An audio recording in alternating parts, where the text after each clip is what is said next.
Siyambingelela bafowethu egameni lika Jesu abangenayo siyabingelela. Focus yethu namhlanje iku chapter angazi network bathi iyabheda bafowethu.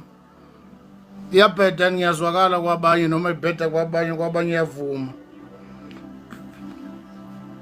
Sicela ukwazi bafowethu kuyazwakala siyezwana.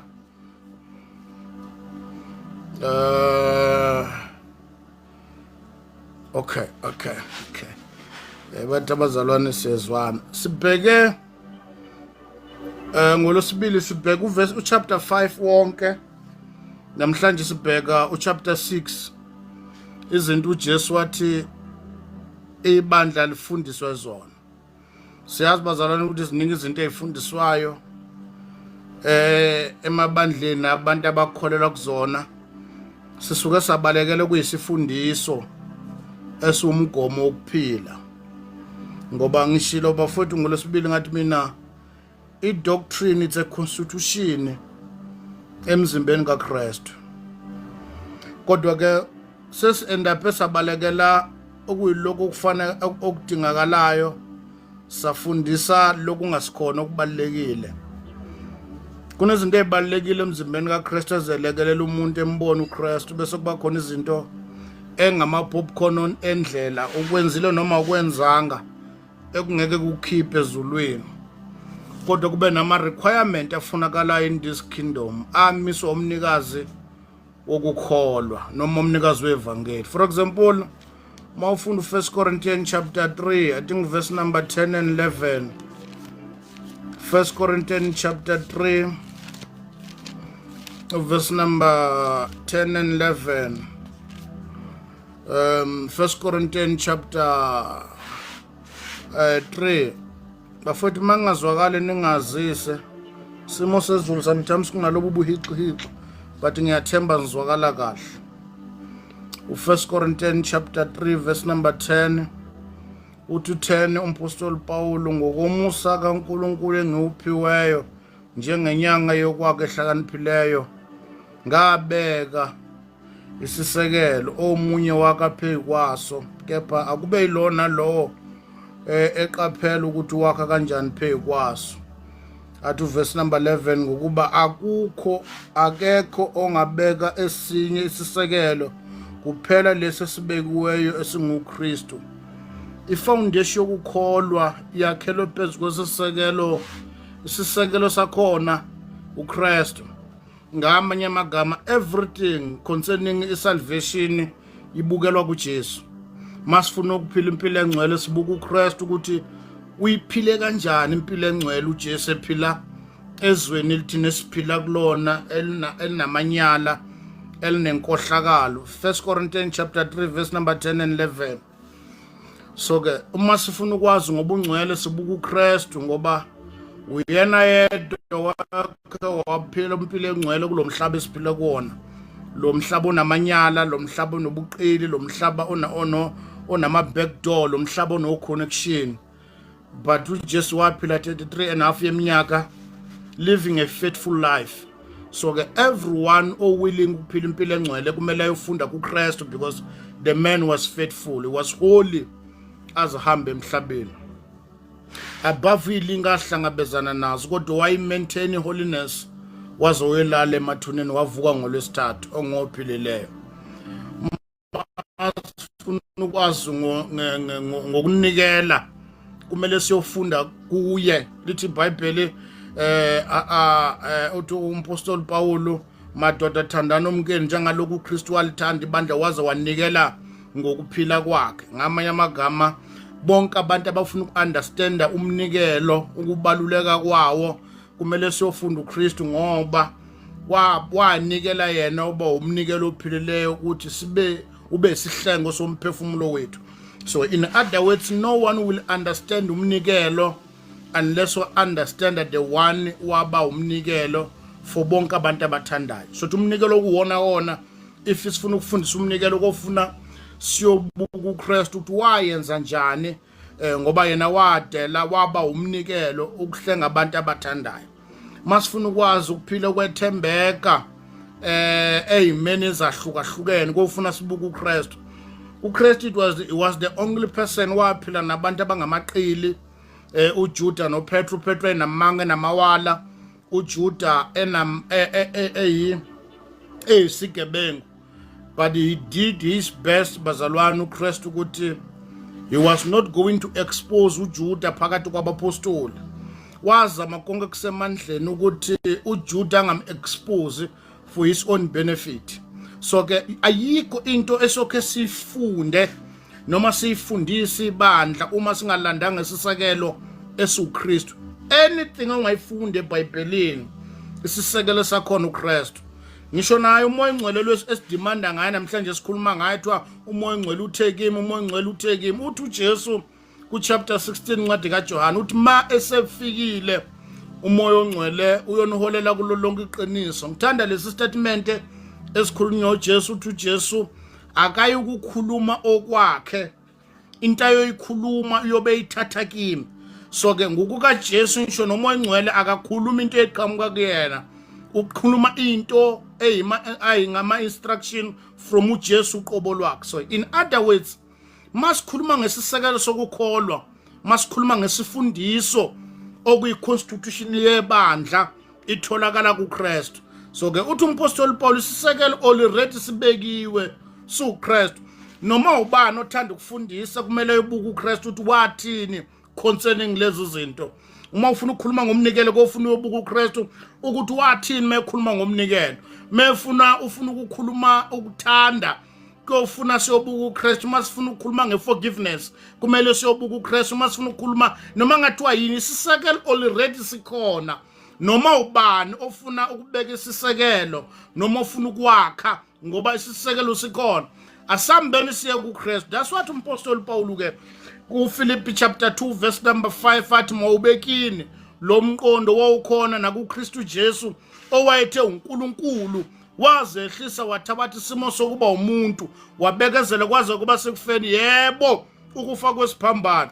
Awusethi verse 11 wakona athi for that reason, ngaleso sizathu ke uNkulunkulu wamnikeza igama elingaphezulu kwa wonke amagama, best ku-humbleness nokuyithoba. Uthi umpostoli Paul ke ukuyima ufuna ukwazi the kind of humble, mawufuna ukuyithoba, i-humbleness eyiphelele ngeke uyifunde encwadini, ifunda kumfundisi wakho, ngeke uyifunda kwabantu abahlikihla izandla nabantu abakhuluma ngephimbo elincane nabantu abahlanganisa amadolo. Kuyofuna uyifunde kuKristu.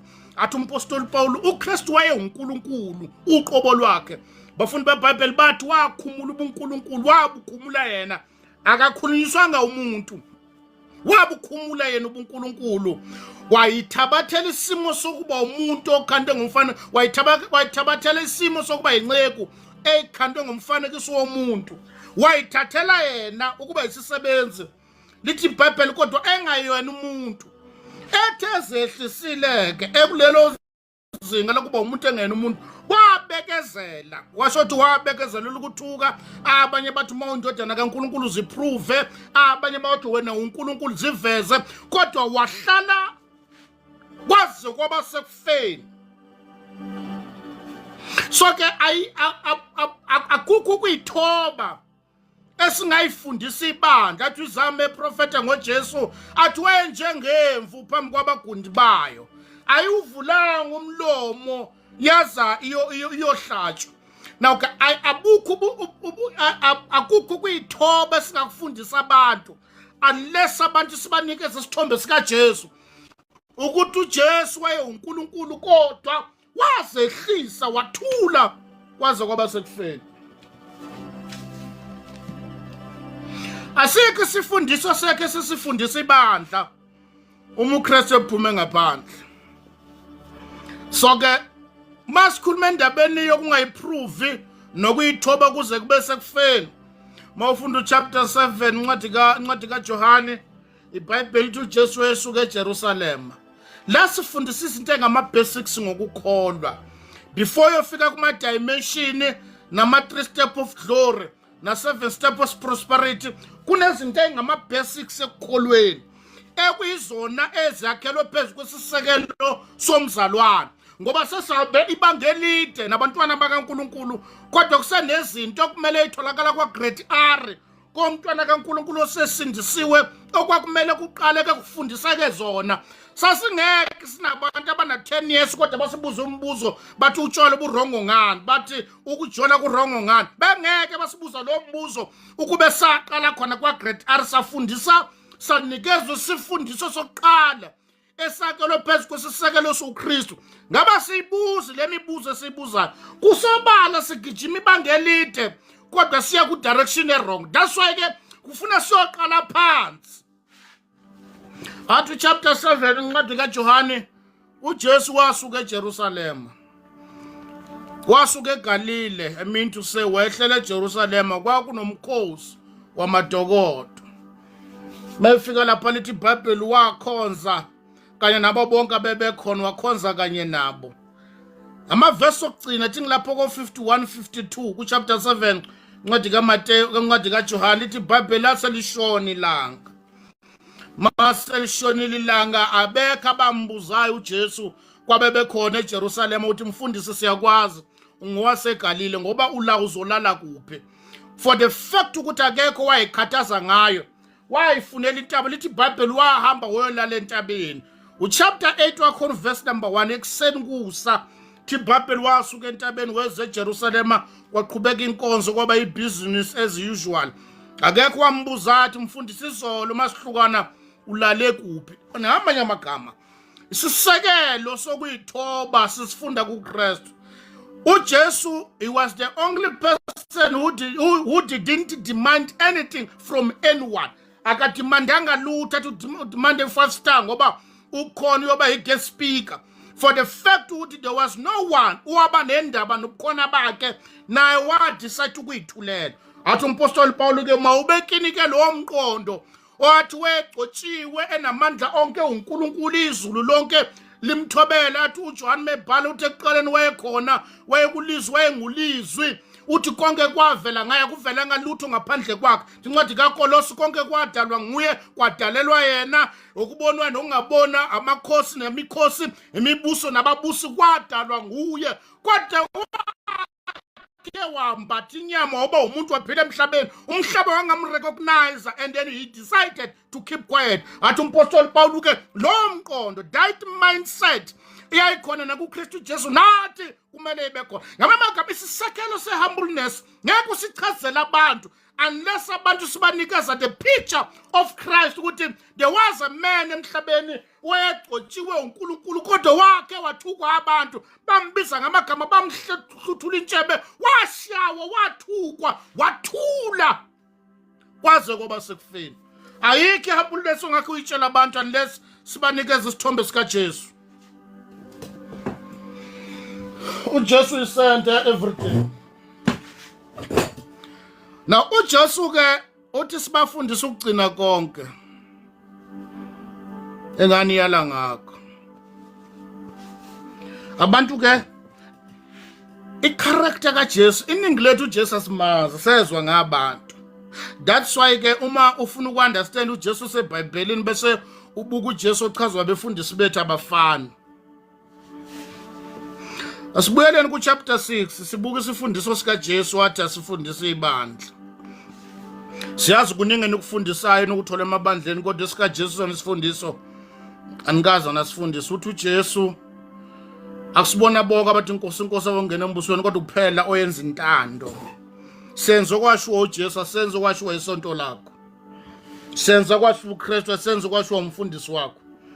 Asenzo kwakhulunywa ngama-founder asenzo kwakhulunywa ulo umnikazi wokuphila umnikazi webandla wathi phezu kwaleli dwala uyokulakha ibandla lami. Usethi beqhubeka uthi asibatshela abantu uJesu uthi ku chapter 6 verse number 1 incwadi kaMateyu tshumayele sentabeni yaqhubeka. Athi verse number 6 chapter 6 verse number 1 incwadi kaMateyu kepha qaphelani ningenzi ukulunga kwenu phambi kwabantu kube nibonwa yibo funa ningabi nawo umvuzo kuyihlo sezulwini. Isifundiso lesi uthe uJesu asibatshele bonke abantu abathanda ukwenzela abantu izinto whether nibathengela izicathulo whether nibathengela amafoni whether nibathengela impuphu whether noma kuthiwa nenza nibakhela izindlu. Uthe uJesu ababhilonge embusweni wakhe uthi makungabikho umuntu owenza into phambi kwabantu ukuthi benconywa abantu. Jesus nazise lokho. Nibatshela nalaba offline abashuta abantu emabandleni baposta isithombe zabo ku TikTok. Nibatshela ukuthi uJesu uthe singakwenzi. Isifundiso sebandla lokho kuchaza ukuthi abashuta abantu ithombe babaposta kuma social media platform abakasibambi isifundiso sika Jesu. Uthe uJesu singakwenzi phambi kwabantu ngesizathu sokuthi sibongwa ibona. Indoda oqale yangithengela isuthu mina yamemezela epulpit phambi kwabazalwane.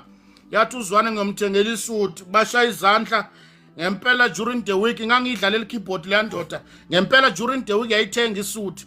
Khizweni yami kwakhona into ethi mangqoka isuthu levela wonke umuntu obeyazi uleya suthu engithengele le ndoda. Wathi ngesonto sivuka ngebhadi ngangihlala emzini wayo. Sathi sivuka ngesonto kwasho enhlizweni yami ngithanda ukuyigqoka lesuthu. Yathi le ndoda igqoke lesuthu bazalwane bothi ngiqamba manga. Ngaqhamuka wonke umuntu kwaku obvious kulesuthu engigqokile ilesuthu ngayithengela le ndoda. Uthe uJesu asitshela ibandla lakhe labo abathenge ngelakhe igazi ukuthi ningakwenzi ukulunga kwenu phambi kwabantu ukuze ninconywe yibo. That's why ababancane abantu abezi izinto ekusithekeni bambalwa abantu abangakufonela behind the scene bathi uzothatha impuphu. Bambalwa abantu abangakufonela ungabonwa umuntu athi woza uzothatha ibribe pack.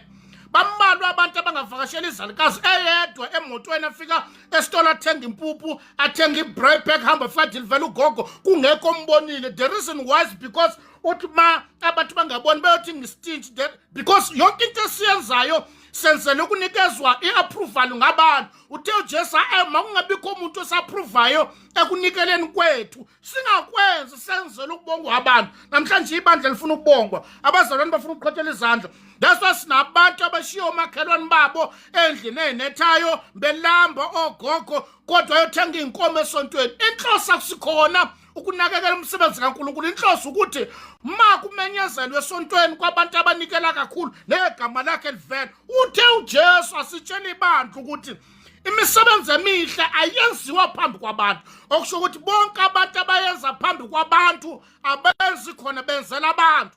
Uthe uJesu sinitshele lokho. Uthi sibafundisa abantu. Uthi bonke abantu abashuta izithombe mabe bathengela abantu impahla basebenzela uSathane ayena. Uthe uJesu embusweni wakhe masenza izinto singazenzi phambi kwabantu. Uthe uJesu embusweni wakhe masingabuki singabantu ngoba behluphekile sibashuta izithombe sihamba sikhuluma ngabantu. Unye umuzo wamothi udinga ukuthi cha kodwa Nkosi yami ngaba ngiyakusiza ukuthi ngisuke ngasiza umama usibani bani. Ungena kanjani mama usibani bani? Awukwazi ngani ukusho ukuthi cha imali enganginayo iphela. Uthe uJesu asitshela ibandla ukuthi izinto ezinhle mazenzelwa abantu mazingenziwa phambi kwamehlo abantu. Uzoyijaja wena ukuthi what is the motive behind lezi zinto ozenza phambi kwabazalwane bashutelana. Angiphinde uverse number 6. Kepha qaphelani ningenzi ukulunga kwenu phambi kwabantu kube nibonwe yibo funa ningabi nawo umvuzo kuyihlo osezulwini. Uthi uJesu ke asizenze izinto ezinhle phambi kwabanye abantu ukuthi sinconywa yibo. Ngoba ngokwenza njalo uma abantu sebasiqhwabelile izandla asibi nawo umvuzo kumnikazi wokuphila uKristu. IBhayibheli lami lithi uma umuntu enakekela abantu abampofu, uma umuntu enakekela abantu abahluphekayo, lo muntu usuka ekwelethisa uNkulunkulu. Uma kunomuntu ohluphekayo, uma kunogogo osweleyo, uma kunobani bani, uma wena umnakekele, lithi iBhayibheli usuka uNkulunkulu umkweletisa, uyakukweleta usimakade kusho iBhayibheli. So ke uma lokhu ukwenza kodwa ufuna abazalwane bakuqhwabela izandla usenzele yena uNkulunkulu wenzela wena nodumo lwakho. Baningi abantu abanikela ngama-million banikele ngezimali ezishisiwe kodwa bayenzanga lokhu uNkulunkulu ekushilo banconywa. Namhlanje kunabantu abanconywa athi mina ngake ngezwe ispeech sikaMalima eseparliament lapha ekhuluma ngendaba ka ubani lo wadutshulwayo akathi uma secretary general ANC lo wadutshulwa yinkabi la khona wathi Malema kodwa izingane zakhe ifundiswa yimina. Lento uma uyifunda ungaze uyibone into enhle kodwa kithi esikholwayo into embi yokuthi manje ukufunda kweingane kungena kanjani in the public platform la khona ukhuluma utshela abantu kuhle lokho yama ukulalela kodwa embusweni wethu kubi asizenzi izinto ukuze abantu basiqhwabele izandla doesn't matter ukuthi kuthini akunandawo ukuthi abantu bathi uyistinch kangakanani but enhlizweni yakho mawazi ukuthi kunemizi elala idlile ngenxa yakho kunengane ezifundayo ngenxa yakho kunengane egqoka uniform ngenxa yakho kunogogo olala endlini enganethi ngenxa yakho it's enough awudingi umuntu ozakaprova ozokuncoma ningakwenza ukulunga kwenu phambi kwabantu ukuze ninconywe yibona uJesu uthi asibatshele lokho so kusempuluke uma kuukuthi uJesu sifundisa ukuthi izinto masizenzela abantu asizenzi esidlangalaleni ukuthi siqhwatshele abantu siqhwatshelwa izandla kusho ukuthi abakwenzayo lokho abenzi lona izwi sifundisa abasiphethe samanga I don't care ukuthi besichaza bethini anandaba ukuthi siphi isambulo abayosinamathisela phezu kwalokho kodwa uJesu uthe izinto ezinhle singazenzi sibongwa yibona atu verse number 2 ngakho ke nxa wabela isipho ungakhalisi icilongo phambi kwakho njengaloko kwenza abazenzisi emasinagogeni uthi uJesu ke ma wabela isipho kwabantu abantulayo kwabantu abahluphekayo ungakhalisi icilongo umusukumemeza uthi wozani ngizobona kunabanye bamemeza umphakathi wonke wozani namhlanje soba simukelisa amagrosa inhloso akusikhona ukubiza abantu abaswelayo kubizwa namaphepha mina ngiyakutshela ngimile ngikuKristu uJesu ufakazi wonke amabandla ashutana nabantu uma bebenikeza ukudla abenze lona ibandla likaKristu by the way kunezinto kumele uzazi amanye amabandla ayenza lezi zinto kuyiphathi yesithwalo bakhona bakwenza ngoba benze banakekela abazalwane kodwa abanye kuyiphathi yesithwalo ukubanikeza ukudla emasontweni nihlala niphatha udu kanti niyabanjwa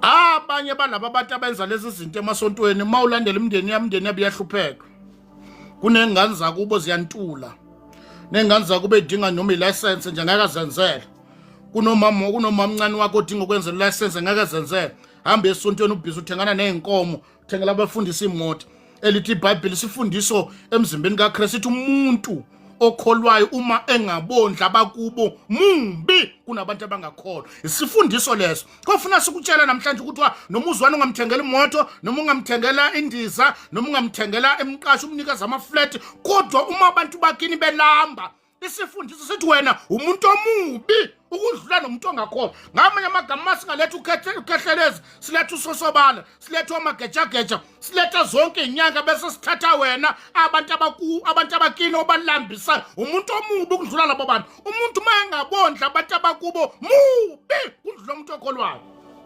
uJesu sesintshela lokho isifundiso ke leso ngoba lesi zinto esihamba sozenza amasontweni senzela ukubukwa nokunconywa nokushayelwa izandla senzi lona izwi lithi uma umuntu engabondla abakubo umuntu omubi loyo kunomuntu ongakholwa labazalwana abahlala emafletini imali yabo yazwa befundisi nebandla lonke abantu bakubo bayalamba athi wenza izwi namanga wezilona izwi abenza izwi uqala ukuthi ekhaya kumele ukudliwe uyazi ingane zakhe ithi kumele nginakekele uthi umpostoli Paul ku chapter 6 verse number 9 incwadi kaGalatians ngoba sisasenethuba lokwenza kahle asenzeni kahle kubo bonke athi kakhulukazi kwabendlo okholwa now la kwenzeni kahle there's no specific place la khona ukuthi senze usibani ba senza la kunesidingo khona izwi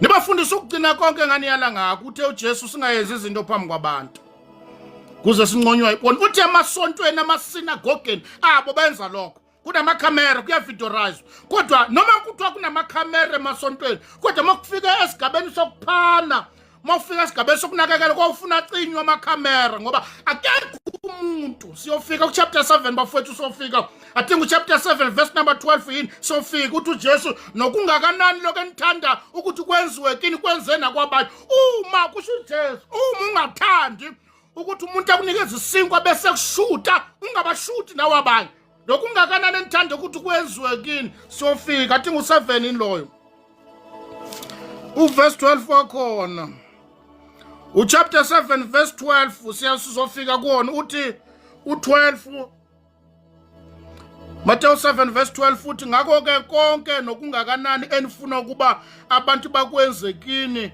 kwenzeni nani kanjalo kubo. Shothi ngamanye amagama abantu bajove ngomjovo othanda ukuthi nawe ujovwe ngawo. Finish. That's a principle. Into simple in this kingdom ukuthi ungakwenza izinto angeke ithanda kwenziwe kuwe. Uma ungawathanda amabhluku evitikile aphelele okhala ebhluku emnyama lisaba umaroon because oludala gqokwa uthi uJesu ungakwenzi kwabantu. That's why uJesu uthe thanda umakhelwane njengalokho nawe uyithanda. Umjovo othanda ojova ngawo abanye nawe ujova ngalokho. Uma ungathanda umuntu athatha ama-bribe pack awabeka efrijini azabole noma alimale ekhana wakhipha nawe ungabanikeza abanye. Sifundiswe emzimbeni kaKristu. uJesu bafundisa ugcina konke nganiyala ngakho. uJesu ke uthe wothanda umakhelwane wakho njengalokho nawe uyithanda. Usho uJesu, I don't care ibandla lakho litheni umfundisi wakho utheni. Uthe uJesu uthanda umakhelwane. Indlela yokumthanda umakhelwane umthanda ngendlela uyithanda ngayo wena. Simple. Kuchaza ukuthini uJesu? Kuchaza ukuthi uzwana. Akasigqoki isikhathi sika 1000 rand ngokwelevel yempilo yakhe. Kodwa wena ugqoka isikhathi sika 5000 ngokwestandard seyakho impilo. Lokho kwaziwa uwe noNkulunkulu. Kodwa uma ungathengela mina isikhathi sika 1000 ungithola ngigqoka isikhathi sika 100 ngiyojabula ngize ngife. Kodwa embusweni kaNkulunkulu ngokwe-assignment kaNkulunkulu awenzanga khona, ngoba uma wena ungasigqoki isikhathula sika 1000 ungasithengela uzwani ngoba eswele uzwani uzobonga ngoba vela aka-afford ukusigqoka. Ngiyojabula ngize ngilale phansi ngiguqa ngamadolo, kodwa ngokwestandard sikaNkulunkulu awungithandanga njengendlela wena ungithanda ngapha. Uma ungasidli isinkwa saseboxa ungamthengeli uzwani isinkwa saseboxa. Ungabikho abantu obakala ngokwestandard sempilo yabo bese uhamba uyobathengela ama-bribe pack kwa wena ongawadli. That's a principle in this kingdom.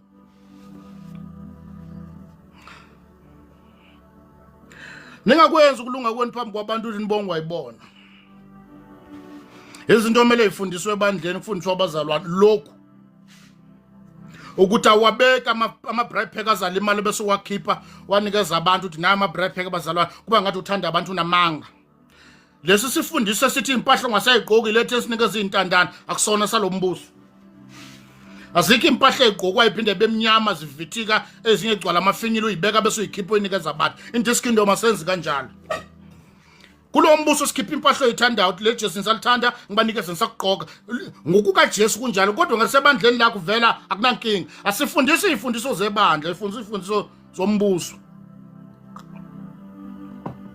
Ngiyakwenza ukulunga kwenu phambi kwabantu ukuze nibonge wayibona. Amakhamera emabandleni awavalwe. Mawazi into ukuthi awuthande, ma uwazi ukuthi awuthandi wena kube khona ukushuta isithombe maye kunikeza isinkwa, na ungamshuti umunye umuntu uma umnikeza isinkwa. Awazi thina siyakwazi ukulamba la khona masiba kushuta uvela ubheke phansi usaba nokuvela, kodwa phela asina plans yovela ngoba phela sincekile. uNkulunkulu uyakwazi lokho. To chapter 6 verse number 1 kepha qaphelani lokhu qaphela sothi akube into ebekhona emqondweni wenu ukuthi mase sifika kule nkonzo bangabikho umuntu othatha izithombe ayohlambalaza abanye abantu phambi kwamehla abantu kupostwa lonke ibandla elipostwa abazalwana abasizwayo. I don't care ukuthi bachaza bathina, I don't care ukuthi bathi bafuna ama donation. Ibandla lihambi lofuna ama donation, umnikazi walo ibandla uyayigenerate indlela ukuthi ibandla lisurvive. That's why abantu abanama skills ebandleni kumele abakwazi ukulima abalimi, abakwazi ukuthunga bathunge, abakwazi ukwenza ngokuhlukahlukana kwabo. Lithi iBhayibheli uthi umpostoli Pawulu ilona lo akaqhubeka asebenza ngezandla zakhe ukuze sibavezele umusa abaswelayo. Le ndaba zama donations hamba sipostana nabantu kuma social media platform. By the way, ngeke avuma uma wakhe postwa, ngeke avuma ingane yakhe postwa, ngeke avuma umyeni wakhe ekhangeza izandla epostwa. Kuzopostwa laba yena evela ngemuva bese bayabongwa. Bafowethu, ningakwazi ukulunga kwenu phambi kwabantu ukuze nibongwa yibo. That's a principle. This is the doctrine of the kingdom. Abashutwa abantu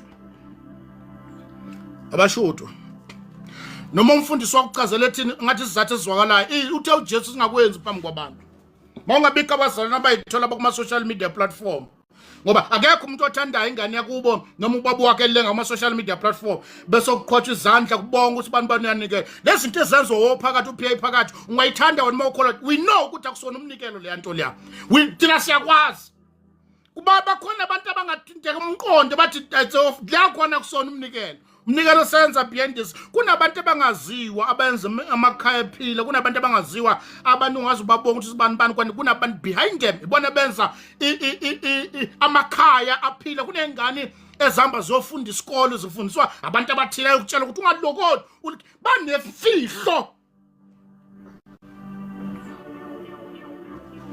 asibona bonke abantu abathi inkosi abangena embusweni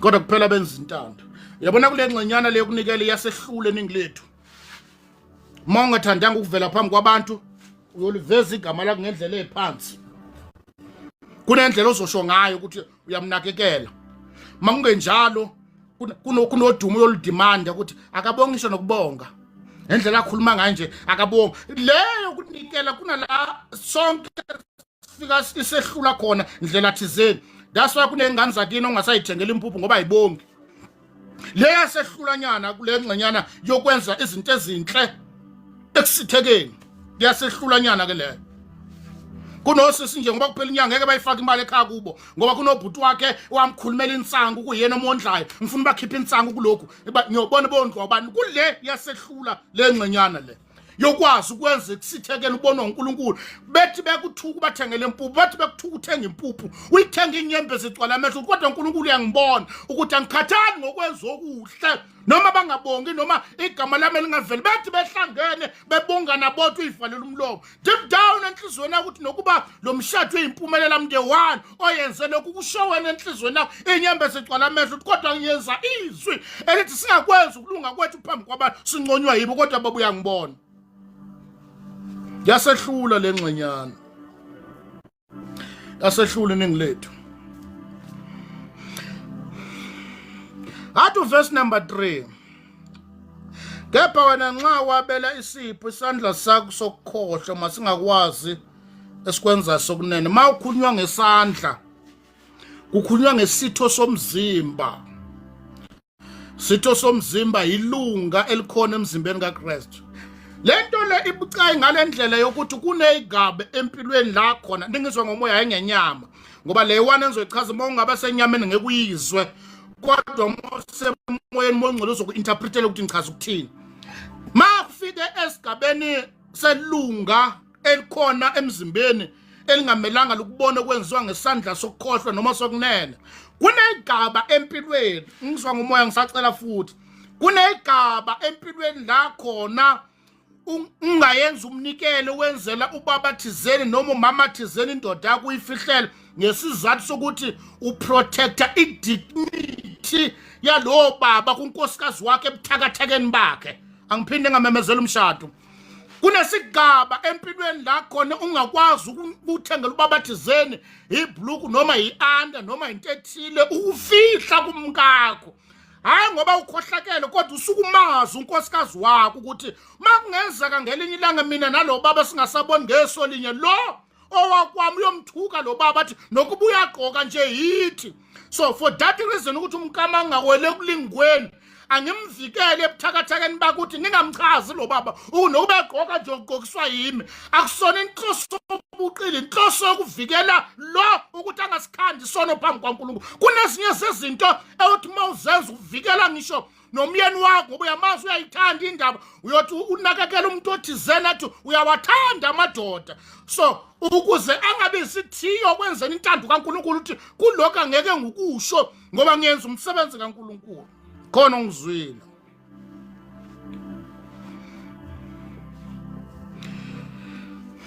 akusibona bonke abantu abathi inkosi abongena embusweni kodwa kuphela benza intando uyazi ukuthi kunabantu enabanakekela ngenza isibonelo ukuthi nobaba thizeni wenakekela baba thizeni emnakekela emthengele impahla amenzela lokho yana lokho la kusemhlabeni la kuyenzeka kwambeni kwesikhathi. I think one of the things ekumele siyiprogram sitshela abazalwane ukuthi noma ubani oseduze kwakho namhlanje engathi nihamba ndawonye nibona ngeso linye angeke abekhona empilweni yakho forever. I-reality lokho, that's a fact. Wethu uyakuvumela noma ukuvumeli. Kwala nabashadile bayahlukana ngelinye ilanga, kwala nabashadile bakhe bangaboni ngeso linye baxabana.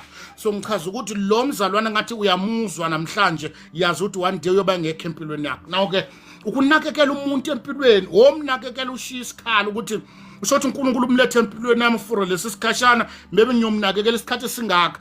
Ungalisebenzisi lelo thuba ke lokumnakekela esidingweni sakhe ukuthi ngelinye ilanga makwenzekile ningasaboni ngeso linye bese shawela ukuthi wakhe wadinga empilweni yakhe. Now uma unakekela umzalwane mnakekela ngengqondo ukuthi usho ukuthi okwamanje uNkulunkulu umlethe empilweni yami for a season. Ngihlala ngibatshela bonke abazalwane noma ubani omsizayo kunesikhathi oyomsiza ufika ukhathale kuso noma amandla akho ephela noma usizo lwakho kwakumele lihambe liphelela lapho. Maseliphelile uNkulunkulu ovusa abanye ekwambeni kwendlela. Uma sevusa abanye angabi umuntu engathi uzenza ngcono kuwe ngoba wena vela kade umfitha ngephalishi ukuthi wedla mina, elala mina, enuka mina, namhlanje ngazi noma ubani. Yilapho kusakuyingozi khona. So ke yila khona ekumele masibasiza abantu sazi ukuthi ngelinye ilanga uyokwazi ukuyimela, ngelinye ilanga uyoba umuntu. I don't care whether ureturn the favor or akayi-return. By the way bengenzelena bengenzela uNkulunkulu. The one engayenza phambi kwamehlo akho ubonile. Kuyasehlulanyana kulokhu. Kuyasehlulanyana. Kodwa uNkulunkulu akawadla amandla omuntu. Uthi uverse 3 kepha wena nxa wabele isipho isandla sakho sokukhohlwa masingakwazi sikwenza sokunene. Athi verse number 4 ukuze isipho sakho sibe sekusithekeni noyihlo obona ekusithekeni uza kukuvuza. uJesu ke uthi yenza sure ukuthi monikela kube uNkulunkulu obonayo, akube uNkulunkulu. Bafowethu lena ngingafisa ukuyicizelela kakhulu le ngoba ziningi ingane esiyilakekela bese sihamba sitshela abantu. Ziningabi nawe ufakazi bami. Mina ngangiyifundisa lezi ngane ngangenza uqamba manga kusikona kuseyikho. Dlana ushut up. Akube yona leyo ngane ngelilanga mayixoxela nabanye futhi momsiza bambalwa abantu ngutshela iqiniso mina ngikuKristu. Bambalwa abantu abayothi mabekusiza akutshela kusuka enhlizweni athi ngiyacela ungayithi vu. Awukafiki wena kuleyo ngxenyana. Bambalwa ngiyacela ungayikhuluma. Esho futhi ekumina athi ungayikhuluma. Ngoba I-understand ukuthi umjuluko wami lo ngiwenzayo kunakekela abazalwane uyoba yize leze mangithanda ukuqhotshelwa izandla kanti ngolahlekela umvuzo waphakathi. Uthi umpostoli Paul ku 1 Corinthians in chapter 3 in chapter 3 in verse 15, if I'm not mistaken, uthi lona lo uthi ngoba thina sonke sifanele ukuyobona kumele sibonakaliswe phambi kwesihlalo sikaKristu ukuze lona lo amukeliswa umqhele njengokusebenza kwakumana sifundeni le verse 1 Corinthians in chapter 3 if I'm not mistaken no chapter 5. Bambala bana le understanding, bambala bana disunderstanding, bambala ozani bafowethu le platform abantwana bakaNkulunkulu abasinisiwe egameni likaJesu. Makhona la ungakholwa sathemba ungenele ukuzofunda ePhikisana.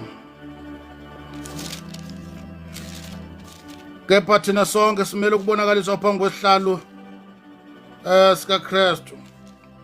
The 10th verse bafowethu kumele kube chapter 3 kodwa kumele kube chapter 3 kumele kube chapter 3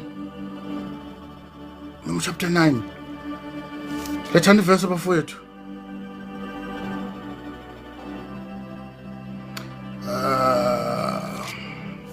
Toltola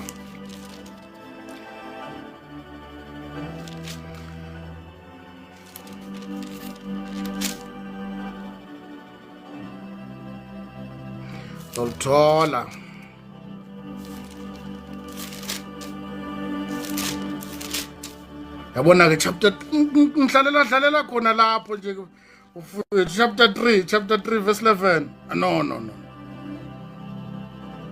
uverse 13 ngilapho nje ngiyagekho la siyabonga sesigugu uverse 13 uthi umsebenzi walona lo uyakuvela obala ngokuba usuku liyakudalula lokho kwambulwa ngumlilo nokuthi umsebenzi walona lo unjani umlilo uqobo uyakuvivinya lokho uma umsebenzi womuntu awakhileyo kuso umi uyakwamukela umvuzo uma umsebenzi womuntu usha uyakulahlekelwa yiyo kepha yena uqobo uyakusindiswa nokho kube kungathi uphuma emlilweni.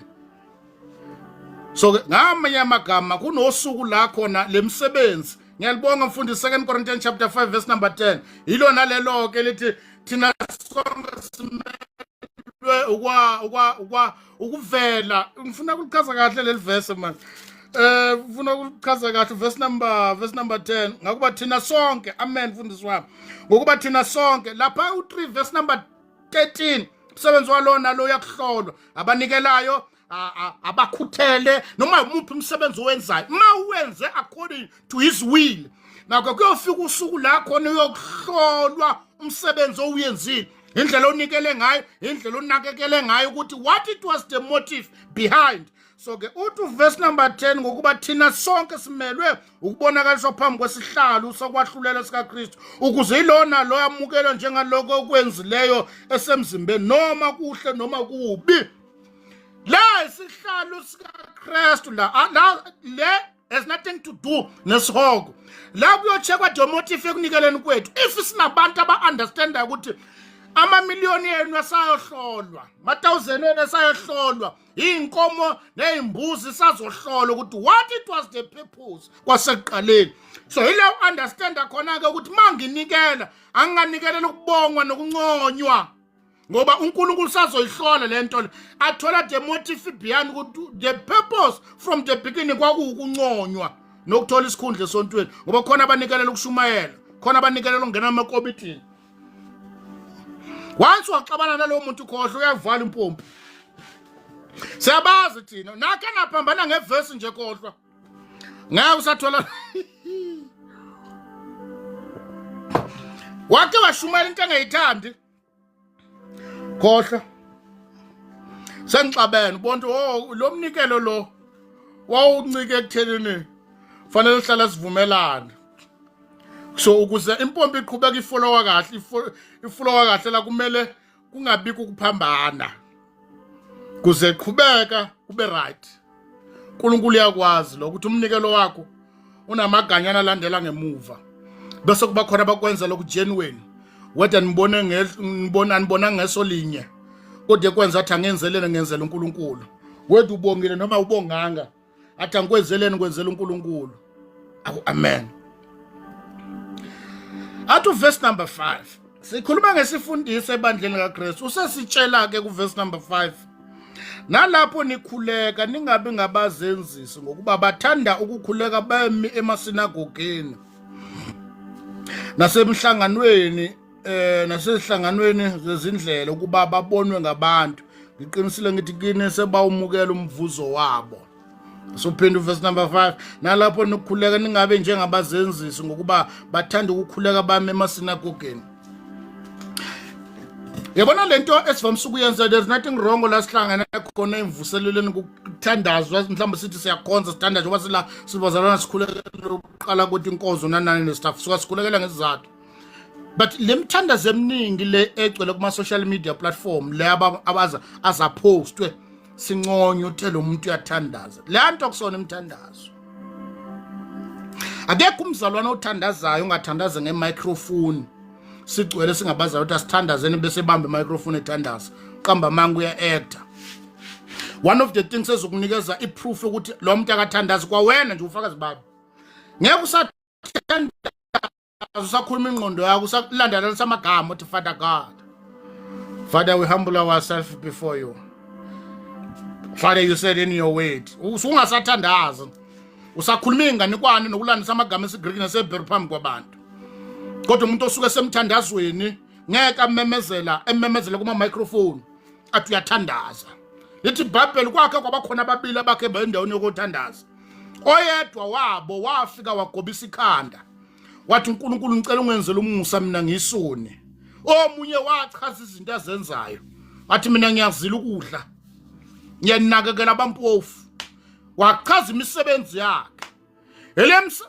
Lezinto esizenzayo namhlanje emzimbeni kaKristu makufika isikhathi sokuthandaza simemeza ngamagama amakhulu. Father, I remember when I was here with you in the mountain when we are not praying. Osuke ethandaza usuke etshela ayochazela uNkulunkulu buyena uthi uNkulunkulu mina ngiyazazi ngesehluleki nsukwini zokuphila kwami ngisahlulwa amanga. uNkulunkulu isimilo siyangehlula, ngisahlulwa ugwayi, ngisahlulwa insangu, ngisahlulwa utshwala. Angihlula amantombazane mangibona izinqa kwasho le ndoda ethanda izinqa la kwa TikTok. Angihlula uNkulunkulu. Engiswa ngixegelwa isimilo mangibona umfana ohamba ngeBMW. Ngizokhuluma ubuthaka ngeke ukuthandaze lokho usaphatha imicrophone memeza iphikeni. Father we pray, Father we pray, raise up your hands. Ngeke ukusho lokho. Kodwa kukhona abathandaza bami phambi kwabantu babongwe bathi lo muntu uyathandaza bese phelekezelwa yinsimbi. Uthi ngiyakwenza lokho ukuthi nibongwe abantu. Uthe Jesu ke thina masithandaza bafowethu isifundiswa sebandla lesi. Bandla litshelo ukuthi emthandazweni akuphostwa ukuthi guys I won't be available, I will take 5 days. I just want to spend time with God. Unamanga. Ufuna ukuncoma ukuthi spend isikhathi emthandazweni. Othandaza akatshelwa. Jesu wayethandaza ebusuku, malishona ilanga wayishona entabeni. Wawuthi ngeintathe ebuya. Waspend isikhathi eside emthandazweni. Waspend isikhathi esincane ku-interviewana namademoni. Abantu abathandaza abafuna ukubongwa nokunconywa. Umuntu ekutholile emthandazweni akukuthole ngephutha. Ale mthandaza ke ipostwa kuma social media platform. Uthi guys we will have a prayer and fasting. Guys namanga. Abanye lezi zinto mabafuna ukuyichaza uzumuzwe ethi pulpit, I remember when I was in the mountain the Lord visited me. I had unamanga. Wakwabezwa nabapostoli bachaza ukuthi bakhe babambe fasting kuphi. Bangachazanga because bayawazi ama principle. Wakwamusa uJesu athi sake sabambe fasting akayibambanga yena wayibamba. Obana ba record abambona hayi yena. Umuntu weBhayibheli uthi uma uPaul eshawa unyazi eDamascus wafika wahlala insuku ezimbalwa athi 3 days ehleli lapha ebonana noAnaniya. After lapho wofunda chapter 1 verse number 7 if I'm not mistaken incwadi kaGalatians lithi iBhayibheli uPaul waya umlando weBhayibheli uthi mesuka eDamascus wahamba waya eArabia. Arabia it was a desert, it's a desert. Waspend 40 days and 40 nights ethandaza kodwa akabhali ngakho lokuthi wakhe wabambana noNkulunkulu emthandazweni uma fasting. Why? Because they know the principle ukuthi aqoqwa ngumthandazo ukuthi ngikhumbula ngokufasting ngisace ngingaka ayikhulunywa lezi zinto. Why? Kuba zimfihlo. Awukhuluma noma sobhemile, awukhuluma noma sodakiwe ukuthi ngakhe ngabamba fasting ngoba nabapostoli abakaze baze bayikhuluma. Bebangafasti nabapostoli befast. Uqala ngawe ukubamba ama 40 days fasting. Cha, yini pho amanga. Ayixoxe lezi zinto noma uthi udakwa kangakanani. Awusitsheli ngama 40 days and 40 nights kuma fasting. This is your secret life. By the way, akumelanga kuba nomuntu okumele azi ukuthi wena uyabamba ama fasting. For the fact ukuthi usabikela abantu, usabhala ngaka wenzeleni uJesu wenzela abantu. That's why iningi lethu esihamba siyakuma seyintabeni sithi sothandaza eintabeni masibuya lapha sibuya namademoni ngoba the purpose from the beginning yokuya khona eintabeni, the motive esidrivele kuleyo ndawo yayi wrong. That's why mabe beyothandaza behlulwa inkanuko buyefeba west. Maye khona eintabeni ehlulwa ugwaye buyebhema west. Maye thandaza ehlulwa amantombazane ubuyefeba west ngoba the purpose from the beginning it was ukumaka iregister ukuthi naye wake wayishaya intambo. Babuya khona baphethwa ama-alls because it was not a direction from the Holy Spirit. Ukuya khona eintabeni. Chapter 4 ncwadi kaMateyu lithi iBhayibheli moya kaNkulunkulu waholela uJesu ehlane. Akakhetha ukuthi ngiyothandaza entabeni. Waholwa umoya kuya khona. So that's why nasesifundisweni sekakazi athi niyakhumbula ngisentabeni. Niyakhumbula ngithandaza mina ngathandaza 40 days bafowethu sifundiswa sebandla sibuyele kuma basics ukuthi unezinto ongaxoxwa ngazo. Awuxoxwa ngazo noma uthi wabakosela inyama. Awuxoxwa ngazo noma uthi uqabe isimo senkosikazi wakhe akukhulunywa ngalezi zinto impilo yakho yonke. Kunezinto engama secret in this kingdom. Kunezinto ezi information eyiphathwa njengenkazi zamantungu axoxwa ngazo. Awuxoxwa ngazo noma sewufika endaweni la udeleleka khona bechaza ngama-level nama-dimension abakhe bawubona noNkulunkulu. You keep quiet because izinto zombuso axoxwa ngezinto sezinto in this kingdom abakhe bayikhulunywa ngakho abathenjwa noma sebaphume phakathi. Uyabazi uNkulunkulu athi sibona abantu bokuthenjwa bakhulunywa nezinto engamelanga ukukhulunywe ngazo. Le platform abantwana bakaNkulunkulu abasindisiwe kameni likaJesu mokhono lo ngakhona sathemba ungenele ukuzofunda. Wathi uJesu ku chapter 28 verse number 20 nibafundisa ukugcina konke ngani yala ngakho. Uthe uJesu sinitshela ukuthi umthandaza kuxoxwa ngawo. Umthandaza kusona into advertiser. Leni ibhala lani iletha lathi fana nizothandazela ulanthana le mthandazo ni recorder lani khali ngembezi ngixaza amafinyila kusona umthandazo le nto le ningama content creator. Abantu abathandaza sibazi noma bavukane noma basemthandazweni nomzwile umzwe ngephutha. That's what uJesu chapter 18 ncwadi kaLuka athi thandazani njalo ningaphezi. Thandazani seteksini, thandazani ngihleli, thandazani ngisetoilet. Impilo umthandazo se lifestyle. Lento okuxaza amafinyila nenyembezi ngicela kuma social media it's acting. It's not prayer. Nibatshela naba offline. This into singama basics sokukholwa. Verse number 5. Nalopho nikhuleka ningabe njengabazenzisi khona abazenzisayo ongaze babonga ukuthi these people bayathandaza baqamba amanga. That's why uzoboza bankenelisa ngama microphone bathi basemthandazweni. Nalama 6 to 6 abizwa ngama prayer akusona imthandazo le nto le. It's a cross nut preaching. Ngoba bafika intambenge kalani kumenyezwa kuze kusekuseni kodwa kube kubhaliwe ukuthi it's a cross nut prayer namanga.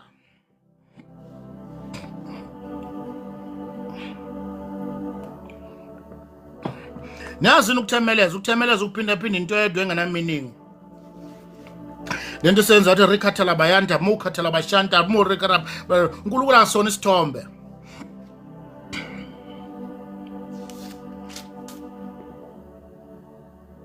Uthi verse number 6 this isifundiso lesumele ukufundiswa ibandla. It's when we realize masibuka abazalwane laba bathi baphethe isifundiso sebandla ukuthi they are not doing this. That's why nabo ba out. Ngoba izinto abayifundisa abafundisi uzona uJesu ayifundisayo. Bona laba bathi bayibandla. They are not teaching these things. Bafundisa ingqondo yabo. Zonke izinto abayikhuluma ingqondo yabo kuqala ningaguqa. Kwenzani let's ifundisa for the fact ukuthi uJesu akaze abekeze idoctrine ukuthi indlela erathi yokuthandaza uguqa phansi. Mangabikho umuntu ofundisa abantu indlela yokuguqa ngoba eBhayibhelini siphola abantu mebethandaza baphamisa izandla. eBhayibhelini sithola abantu mebethandaza baguqa ngamadolo. eBhayibhelini sithola abantu mebethandaza sibafice belele ngeziso. eBhayibhelini bahlukahlukana abantu. So asike sifundiso sithi uma umuntu ethandaza akaguqa ngamadolo okufundisa ufundisa ingqondo yakhe. Mathu Paul ngifuna wonke amadoda endaweni ezahlukahlana phamisa izandla zawongcwele. It was not a doctrine. Chapter 28 verse number 20 nibafundisa ukugcina konke nganiyala ngakho. Ayifundiswa lezi zinto. Chapter 6, 7 and 8 incwadi kaMateyu. Chapter 5, 6 and 7 asifundiswa. Bonke abantu abafundisayo take your time ngone kuma social media platform. Hamba ufuna bonke abantu abathi they are teaching the church. They are teaching their own understanding. Ulwazi lwabo lesema Bible school. Hayi izinto ngama basics. uJesu asifundisa zona. Atu verse number 6. Chapter 28 verse number 20 uMateyu nibafundisa ukugcina konke nganiyala ngakho. Wabayala abapostoli uJesu. Atu verse number 6 kepha wena nxa ukhuleka ngena ekamelweni lakho uthi usuvale umnyango wakho ukhuleka kuyihlo sekusithekeni noyihle ebone kusithekeni uyakuvuza. Prayer. Abantu abathandaza ngempela bayazi ukuthi prayer is a secret. Ungakholelwe kulezi zinto abayibhalala ukuthiwa a minimum time of prayer it's 1 hour. How do you know ukuthi uthandaza 1 hour? Because uma baye khona emthandazweni basetha ama alarm. It's not prayer. Isethelwa ne alarm yomthandazo. No ngiyayibona kuvuka. Ubona kanjani ukuthi wena uthandaze 1 hour?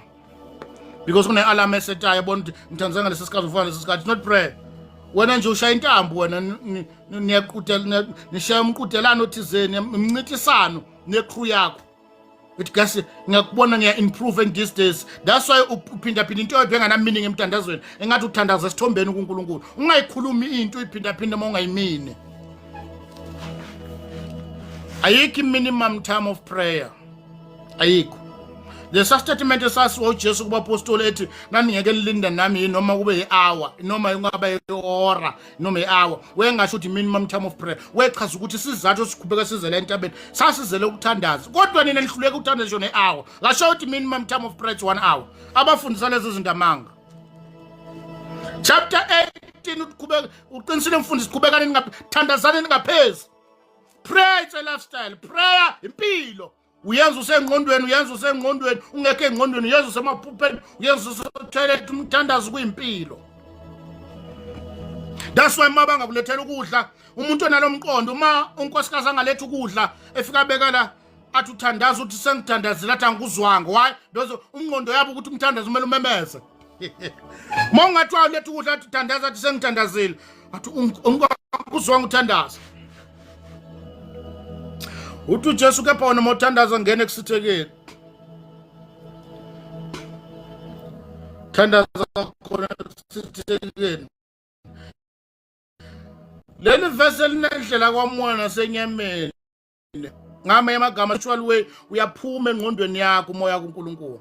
Bese umoya ngcwele uyatheka over mawuse emthandazweni. Umthandazo is not akusona fashion la khona usho noma yini ethandwa wena ingqondo yakho ulandelisa amagama namanga. Usungakathandazi mosakwazi uqondisa amagama akho. Usungakathandazi uma ungakazi usho ukwahluleka kwaNkulunkulu. Ngitshaqinisa ngoKristu usungathandaza uthandaza impela wena. Lezi nto ukuthi wena usho ukuthi unamanga. Awumtshela uNkulunkulu ukuthi wena uthanda ubukela ama pornography. Kuyakwehlula ushoda ukazi usho mthanda unamanga akazi uthandaza I'm telling you. Yathi iBhayibheli wathi omunye ethandaze kuNkulunkulu watshela uNkulunkulu wathi mina ngiyisoni. Ithi iBhayibheli wathi ngicela ungenzele umusa. Wena nje boss mofika uba uJohn Cena mofika nje. Father, as we have gathered here, Father, we pray for your presence. May the Spirit of the Lord overflow. Unamanga. Nendebe zakho igcwele inkohliso. Awukazi uthandaza abakaze bakutshela ukuthi ngisukuthandaza lento oyithandazayo noma sofika endaweni yokuphila. Musukueda noma sofika endaweni yosizo. Iba neqiniso phambi kaNkulunkulu. Khuluma ngawe.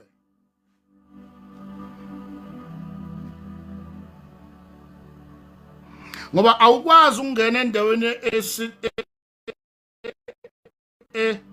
esekusithekene. uNkulunkulu uyazi ukuthi yakwazi wena. Fika khona kodwa ungamtshela iqiniso ngawe. Sakhuluma amagama amakhulu esiGreek neseHebrew nesiLatin. Abantu abathandaza they know ukuthi yini umthandazo. I'm telling you. Kunendoda yakhe yathandaza ngalezi ikhadi endala yayithi yakhe yaduma kakhulu yahlekwa le ndoda yathi baba ithandazela umbhede ithandazela ogoma bosofa ithandazela yachaza lezi zinto ichaza ngamagama enhlizweni nami this man is praying. The problem wa kuthandaza phakathi kwabazenzisi abafarisi because this man uba honest phambi kwaNkulunkulu ukuthi baba njoba ngikuwe kwa ukuthi uthandaza phakathi kwabantu abarongo abangawazi umthandazo because they know ukuthi umthandazo kunamagama athi mawusemthandazweni uba honest emthandazweni abathandaza they know bayamtshela noNkulunkulu ukuthi baba isimslaka nase ekameleni nomkami kukhona kungasahambi kahle ngiyacela baba vuselela engine operate ngendlela abathandaza bafethu ngiyangizwa ubaba lesikhuluma ngaye esithi masekena asi-act as if everything is okay uba neqiniso kuye umtshela iqiniso short temper ukuthi uNkulunkulu I can feel it ukuthi I'm not okay ngisindla kabi kizami ifika ngicabanga emibi kunabantu angibafisela uba neqiniso uma uya kuye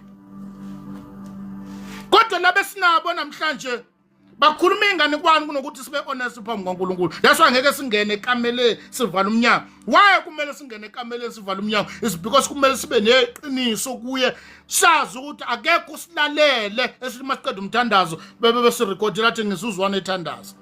Prayer. Sikuleka umthandazo wokulala nomthandazo wokudla. This is a communication phakathi kwethu noNkulunkulu. Uthe uJesu ngena ekamereni mase sisekamera siuvalela umnyango siba honest ngeke kuyimi noNkulunkulu bese ngikhuluma amagama esiGreek neseHebrew Father God Father God Father God ngithi phakamiseni insimbi mfana phakamiseni insimbi mfana kodwa ngithi ngiyathandaza bafowethu asibeleni back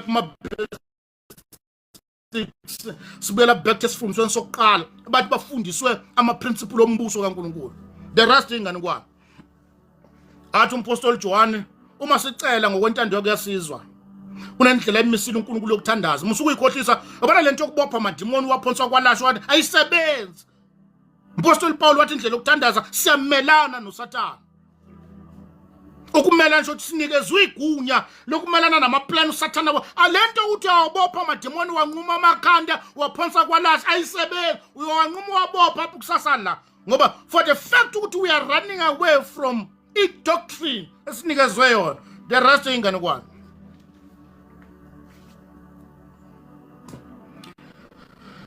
kuthi ngiyeke udingiyeke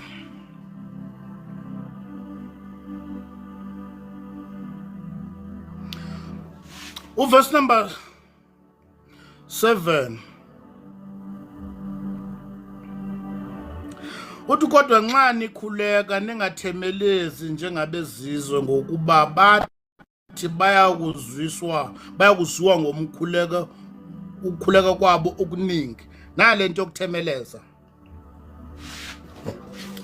because bafowethu ngicela ukuhlisa uNkulunkulu abe umuntu abe ubaba ake simbeka kuleso sithombe abe ubaba nje ngeke kwenzeke ukuthi uma wena uya kubaba wakho uyocela for example uyocela imali yezicathulo ucela imali ye-school fees ucela imali yempahla ucela noma yini bese mawucedile ukucela bese uqhubeka ukuthi para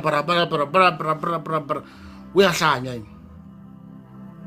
now ukuthemeleza iloku kuphinda into ende kodwa enganamini ungayisho into ungayimini so uma uNkulunkulu ufuna ukumthatha njengobaba it means moye emthandazweni into yakho uyikhuluma ibe neqiniso uma ngispenda 3 hours emthandazweni ngispende 3 hours because uNkulunkulu noma umoya engcwele engithwesa imthwali yabantu engangibathandazela not because I'm proving a point ukuspenda 3 hours emthandazweni inhloso yami ngangiyokubaba baba ngize kuwe njengengane yakho naku mina ekwahlulekeni kwabo awungithi ngisasho lokho nawu nangikuvele eNingizimu Afrika baba sithandazela izwe sikulona thandazela neziphathi mandla bantu abasiphethe ngathi uNkulunkulu ngaba ngithi ngisasho lokho baba sithandazela nebandla la bonke abashumela ivangeli angikaze mina ngangiyelwe ngokwami ene so lokhu mangcwele edeliver ama prayer item awalethayo ngiyibona semthandaze 3 hours but everything ngangiyisho ngangiyimina it was not wasting of time and proving a point ukuthi ngispend 5 hours bafethu ningathemelezi njengabezizwe uthi bayenza lokho ngoba bacabanga ukuthi bozwa ngokuthandaza yabe mide it doesn't work like that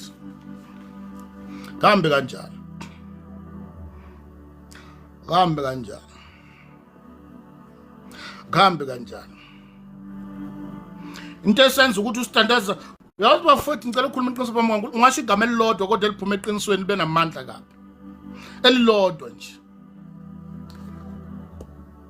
uyazi lithi iBhayibheli lamadoda amabili maye emthandazweni la uJesu enze example ngayo lithi iBhayibheli le yachaza imisebenzi yayiyenzayo ukuthi yenzani le yisoni yathi yona baba mina ngisoni iba nomusa kimi kodwa kuphuma eqinisweni ekujuleni kwenhliziyo yakhe lithi iBhayibheli yabuyela ekhaya ilungisisiwe ngoba yasha amagama amabili kodwa neqiniso lo wathemeleza ama-hour kodwa eveza impakamo afowethu kunomuntu ongasho lodwa igama ukuthi uNkulunkulu ngicela ungenzele umusa lelo gama lilodwa liphekezelwe yinyembezi qiniso esenhlizweni uNkulunkulu awenza umusa because uNkulunkulu akusena uNkulunkulu wendebe zomlomo uyadlula endebeni zomlomo abuke kujula kwenhliziyo yethu what we are doing we are just acting uNkulunkulu yazi lento esisho yingane kwani that's why kwesinye isikhathi uNkulunkulu yababheka abantu abaphila emanyaleni kodwa yazi iqiniso labo ukuthi ekuphendukeni kwabaphenduka ngeqiniso as much as behluleke kwambeni kwendlela singakhohlisana sodwa kodwa hayi uNkulunkulu uthi ningathemelezwa bona u7 uthi kodwa nxa nikhuleka ningathemelezi njengabezizwe ngokuba bathi na ukuthemeleza lokho kubenza bathandaza isikhathi eside uthi bathi bazozwakala noma bazophenduleka because they spend more time emthandazweni banemotive rongo yiyona ebathandazisa isikhathi eside uthi becabanga ukuthi bazozwakala ngoba bathandaza isikhathi kusho uJesu uthi asibatshela abantu ukuthi abaphendulwa ngoba bathandaza isikhathi eside ukuphendula komthandazo nokuzwakala komthandazo yiqiniso ephuma eqinisweni hayi ukuthi spend how many hours so imotive wrong ke mawuthi wena uthandaza 5 hours wrong it's not to prove a point la when most emthandazweni to Jesus infundisa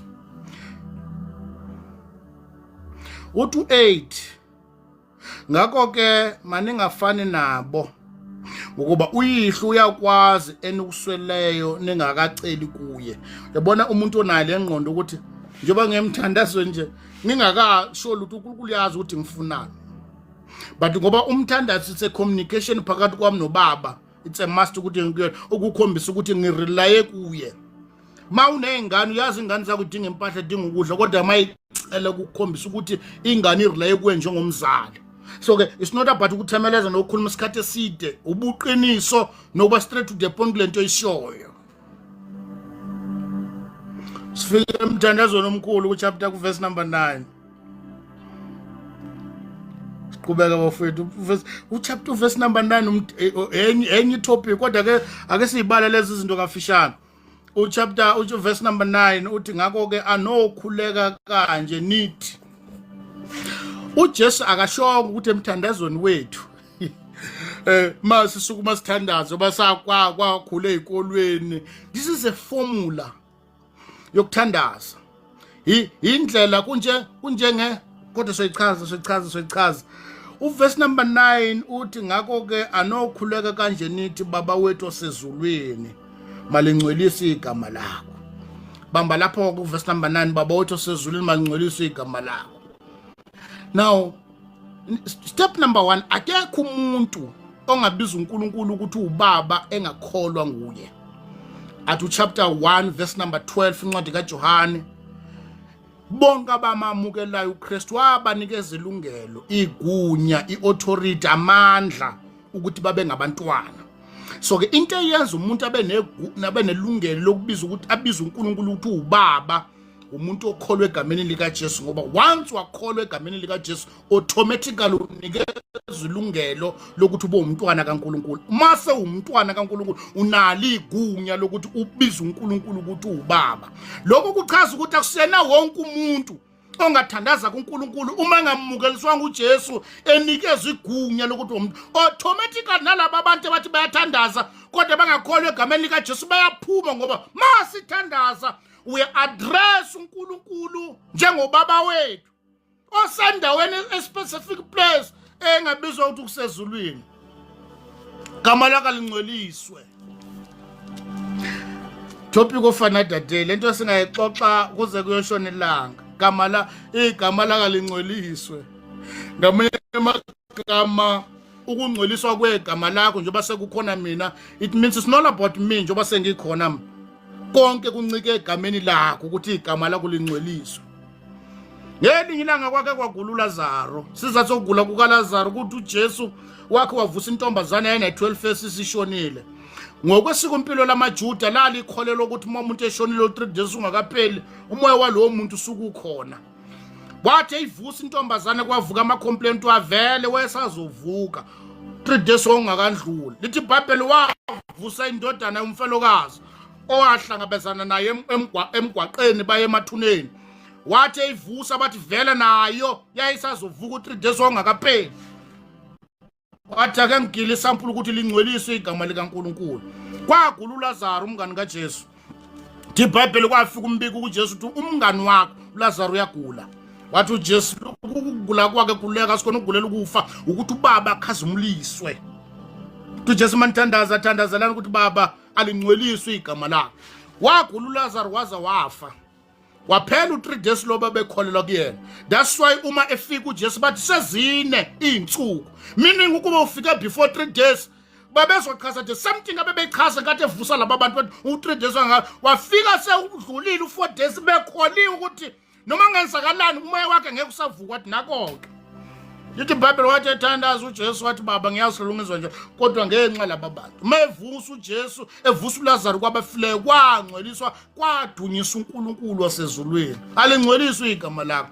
Izinto esizifunayo ubuhle bethu, imshado yethu, imisebenzi yethu, imoto zethu, amakhaya ethu, izingane zethu ukuthi abantu bemdumisa uNkulunkulu. Alingcwelise igama likaNkulunkulu. Phila kwethu khamba kwethu Jesu Lord. Wabafela bonke abantu ukuthi abaphilayo bangabe basayiphilela baphilela yena wabafelayo. Kurongo ke kufuna izinto kodwa ungafuni ukuvela uNkulunkulu ezintweni zakho. Alingcwelise igama lakho. Asimeni lapho futhi ngoba this is another topic I think sobuya siqhubeka kulomthandazo uwodwa nje sixoxa lo mthandazo. Uwodwa. Wathi uJesu asi bafundisa abazalwane ukuthi bagcine konke abayala ngako. Izinto ezifundiswe ebandleni kaKristu sikhona uJesu wathi abantu abafundiswe khona. There are a lot of things esifundiswe ebandleni. Siyoqhubeka bana masimqeda u6 siya ku7 siyofuna siyodila nezinto abapostoli abayifundisa ibandla. Kunama qualities noma ama requirement afunakalayo kwabantu abashumela ivangeli. Wathi abantu abafundiswe. Wakho watshela uPaulo watshela uTimotheo eEfeso wathi uma umuntu ufuna ukumkhetha abe elder ngolumi namhlanje abe umfundisi omelusa I mean to say kunezinto ezilindelekile kuyena. Wathi ibandla lifundiswe zona.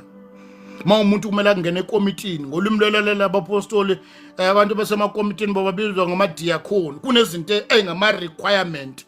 Idiakoni lalingakhethwa ngoba linemali ngoba lisebenza kahle ngoba linezikhundla. Lalingakhethwa ngelevel yemfundo kwakumele agcwaliswe ngumoya kaNkulunkulu abe nekuhlonipha okuvela enkosini. Kunama requirement afunakalayo ekumele atholakala kumzalwane. Isifundiso sebandla. Kodwa ibandla namhlanje malifundiswa lithi umuntu okhethwa kumele aphatha abe idiakoni noma abe kukomitini lezimali umuntu onikela imfundiso zamadimoni. We are no longer teaching izwi likaNkulunkulu. Sifundisa uhlonipha nengqondo yethu. Le platform abantwana bakaNkulunkulu abasindisiwe egameni likaJesu. Ngokhono lwangakholwa sathemba ungenele uzofunda ayi ukuphikisana. Kunezinto eziserious ibandla akwakumele lifundiswe zona njengesifundiso. Ngisamile namhlanje bafunda kusona wonke umuntu onelungelo lokufundisa. Kunabantu abakubizelwe lokho. Because into eziningi enifundisa kusona ipart ye doctrine in this kingdom. Namhlanje ngitshela abantu ukuthi amadimoni afake athanda ukhala black. Namhlanje ngitshela abantu ukuthi amadimoni agcwele ukuphalona. Mawudla kanje molala nomkakho ulala ngalezi izitayela kungena amadimoni yozala ingane ezunje. You are advertising umbuso bomnyama no advertise umbuso wasezulwini. Uthe uJesu kubapostoli bafundisene nganifundisa khona. Ngelinye ilanga kwakhe kwavuka inceke yazokhalela uElisha athi hey akuzitha la ngaphandle akuzitha la ngaphandle akuzitha zigcwele ziningi kangakanani siyofela endlini. Inceke yathandaza athi uNkulunkulu yangathandazela ukuthi kulethwe ingilosi yathandazela ukuthi inkinga ilo sihamba nayo ngoba ubona izitha akabaza abantu isihamba. Lithi iBhayibheli wathandazela ukuthi Nkosi vula amehla lenceko. Yathi uNkulunkulu eyivula amehla yabonke baningi abangakithi. Kunalezi zimpi noma lezi zitha ibonayo. We cannot advertise umbuso bomnyama rather than abantu bazi ngombuso wasekhaya. Uma umuntu emeqinisweni provided esekelo saloko ukukholwa. I don't care uSathana uhamba namadimoni ayibillion noma 100 billion awanamandla onke including nayo uSathana uma umeqinisweni. Into esenza ukuthi ukukholwa kwethu kube weak ukuthi isisekelo seqiniso sakhelwe phezu kwamanga. Akekho umuntu ostrong uma engamile eqinisweni. Kodwa umuntu omephe kweqiniso wazi uKristu sisekelo sokukholwa. Akunandawo ukuthi amadimoni aqhamuka ngayiphi indlela. Noma ngathiwa lithi iBhayibheli incwadi kaIsaya sikho isikhalo esilolele thina siyophumelela ngoba mayilolwa siwa singekho sazi ulolwana. Balola ngeimpahla, balola ngokudla, balola ngeiphuzo, balola noma ngathiwa isiphi isikhalo esilolele uNkulunkulu akekho ekhampanini yokumelana nezikhalo ezilolwayo. Kodwa umelene nekhampani eyisebenzisa ikhalo towards thina. ey'khandwa yikhanda noma kuthiwa ama-fake iy'mpahla ey'khandwa beyikhanda yiphele siy'gqoke singenzi lutho. Asikho isikhali esilwelelwa abangcwele bakaNkulunkulu esiyophumelela. Uthi nalo lonke ulimi elisivukelayo liyokwahlulela. We don't care obana basikhesayo, obana bathi sobe izehluleko, obana bathi ngeke sishade, obana bathi sofa singetshela ukuthi we don't care. Nalo lonke ulimi elisivukelayo liyokwahlulela. Athi lokhu kuyifa lenceke zami ukulunga kwazo ukuvela kimi. Usho uNkulunkulu. We must teach the church the right doctrine. Abantu kumele bazi ngoNkulunkulu ngcono kunokwazi ngamadimoni. Abantu kumele bazi ngombuso kunokwazi ngombuso. Asinandawo uthi ulwandle kwenzakalana. Wathi uDavid amechaza athi lo asinandawo nithi ulwandle uhlela amadimoni noma emkhathini kuhlala ini. Uthi uDavid amechaza uthi hey ngiyobalekela laphi noma ngathi ngigijimela phansi endaweni abafile ukhona manje ngikhuphukela phezulu noma kusemkhathini lathi uhlala khona uthi ukhona uNkulunkulu. Asinandaba athi uNkulunkulu lo esimkhwezayo methandile lithi iBhayibheli uyayithatha nengcebe ethukuse ebumnyameni ayiletha abanikeza abantwana bokukhanya. Ma uNkulunkulu ethanda angalethi devil worshipper liqhamuka ngemoto lingiphuthumisa egoli ngiyoshumayela ngoba mase khulumela noSathane ya-obey. We don't want to know nothing about the devil nama-tricks akhe ngoba asikho isikhali esilolwa uSathane nalo lonke ilimi elisivukelayo lokwahlula. What we want to know to uMpostoli Paul nganqume enhlizweni yami ukuthi ayikho enye into engiyazi ngaphandle kukaJesu bethelwe isiphambano athi ngifuna ukumazena namandla okuvuka kwakhe. Hayi nama-alphatisela amadimoni nemoya yasemkhathini. Abantu abafundiswanga ngombuso bafundiswa ngezinto zobumnyama. Babuyile manje sebasitshela ngokugqoka. It's another problem that we need to fix that thing. Yokuthi ivangeli asinaso isimbatho in this gospel, la evangelini, in this kingdom. Ayikho indlela yokugqoka. Kodwa ivangeli malifika ezizweni nezizwe lalifika khona malifika kuleyo ndawo kunendlela isizwe nesizwe elifika khona ivangeli ekurepresenteka ngayo kuhlonipheka kuleso sizwe. Isuthi akusona indlela yokugqoka. EAfrika sinendlela yokugqoka kodwa okusirepresenta njengabantu esirepresenteka sihloniphekile eAfrika. EEngland banendlela yokugqoka ayikuba represent abahloniphekile kuleyo ndawo. That's why abantu abafundisa ifundiso kunamabantu ezutshela indlela yokugqoka eright ukufaka ibhantshi asilazi thina uqhamukayo. uJesu akafikanga namabhantshi evangelini kodwa indawo nendawo la ivangeli lifika khona lifika nigqoka ngokuhlonipheka ngandlela engqoka. That's why kunabantu mangafaka isidwaba bathi ukhonza amadlozi. Cha, khonza wona amadlozi. Angivele njengomZulu cha, ivangeli malifika kwaXhosa asinayo indlela yokugqoka evangelini. Malifika emaXhoseni ivangeli bayochubeka bagqoka ngendlela amaXhosa agqoka kodwa kuhloniphekile. Malifika kwaZulu soqhubeka sigqoka njengamaZulu kodwa sihloniphe. Asinayo indlela yokugqoka in this kingdom. Asinayo impahla i-uniform asinayo. Mangafaka ibheshu kuyothiwa hayi angikholwa. Esengathi indlela yokugqoka ukufaka isuit nayo li-tradition la lisuka khona. Bonke labo bantu abakhandela lezi zinto izifundiso bangafaka ibheshu ngiyesontweni ngeke ngayimukeleke ngoba kuthiwa ngikholwa. Indlela yokukholwa kwamanye abantu bazokunikeza namabhantshi ungamtshela ukuthi kwaleli bhantshi uliphethe phela leli li-tradition la lisuka khona. Abanawo amabheshu bona banamabhantshi. Ngiyake usitshela namhlanje usitshela ukuthi mawungalifakile iduku usuke ungakholwa. EAfrika sasinganawo amaduku kodwa kwakunendlela omama mabagqoke ngayo. Iduku phela indwangu ifike nini indwangu kodwa kunendlela eAfrika uthi umuntu omnyama megqokile uhloniphekile unkosikazi womuntu. Indwangu ifika izolo. Ivangeli malifika endaweni lifika abantu beqhubeka bavela behloniphekile ekugqokeni kwabo.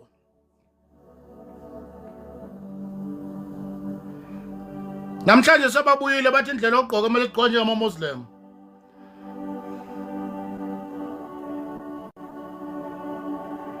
Umntwana kaNkulunkulu indlela yokugqoka ukuthi kumele igqokile ehlonipheka. Ileyo ndlela ukuthi ugqokeni doesn't matter hlonipheka. Ivangeli alifikanga ezizweni nezizwe lisitshela ukuthi singasasigqoki ukuthi cha. Kodwa noma yini oyigqokayo umntwana kaNkulunkulu kumele ahlonipheke kulokho akugqokile.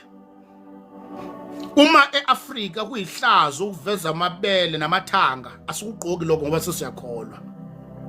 Because we are no longer representing isizwe sethu. but we are representing the kingdom. But ukuthi asina impahla represent our kingdom. It makes sense. So ngoba sina impahla represent the kingdom, it means noma sikhona singamazulu, masigqokile siyahlonipheka. That's the topic of another day la khona siyokhuluma ngogqoka.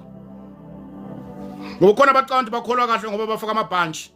Ezifla ivangeli uJesu mefika memezela ukholo wasinikeza namabhanji. That's not the gospel.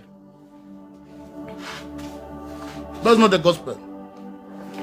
Ukuba indlela yogqoka ehamba namabhanji kwamele sichazele ukuthi nawo amabhanji mfakana namabhanji mangqoka. Kodwa lezi zinto mawuchazela abantu kube ngathi manje bangikhuluma nje onomasonto uthi usukuthini asivezelani man bafowethu.